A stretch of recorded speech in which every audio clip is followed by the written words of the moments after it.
Reaksyon ni Dog Kramer sa pahayag ni Ann, viral.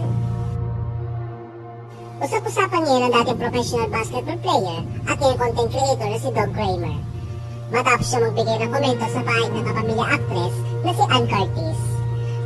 May kaugnayan ito sa naging kontrobersyal na pahayag ng kongresista na si Bong Suntay.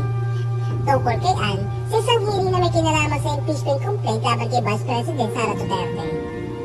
Matatanda naging malaking isyu ang umalibastos at malaswang pahayag ni Suntay.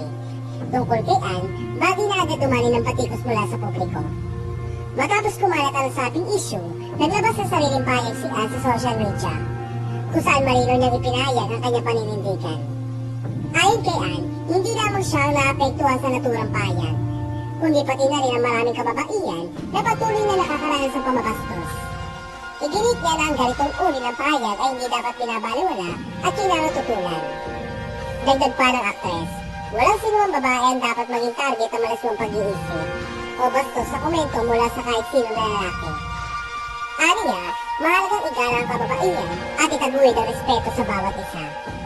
Marami nga nagpahayag ng kanilang suporta kay Ann at pinuri ang kanyang paninindigan na magsalita laban sa pamabastos. Sa gitna ng diskusyon online, isa sa mga nagbigay na reaksyon sa pahayag ni Ann ay si Dog Kramer. Nag-iwan ng komento si Dog sa comment section ng post ni Ann. Sa unang tingin ay tila nagpapakita ito ng suporta sa actress. Ngunit sa halip na purihin, marami sa mga netizen ang bumatikos sa naging komento ni Dog. Bukod kasi kay Ann ay pinuri din ito ang mister ni Ann sa Erwan. Hindi rin kasi deserve ng sinumang lalaki na pagsalita ang kanilang asawa gaya ng ginawa ni Suntay. Ani Dog, good job Ann, I paid for Erwan too. No one should talk about anybody wife like that. Respect.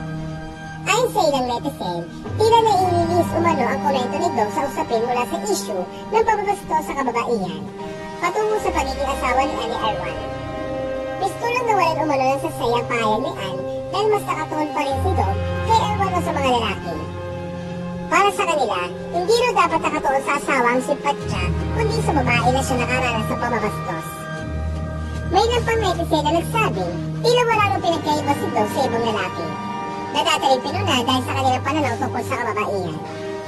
Isang netizen na nagsabing, make it about men, still, na irony is irony. May isa naman nagkomento, kawawang Cheska, sa isip ng asawa niya, she's not her own person, but just extension of her husband.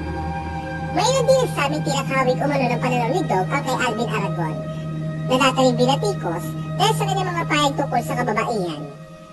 Ayon sa isa pang netizen, mala Alvin Aragon din tong si Dog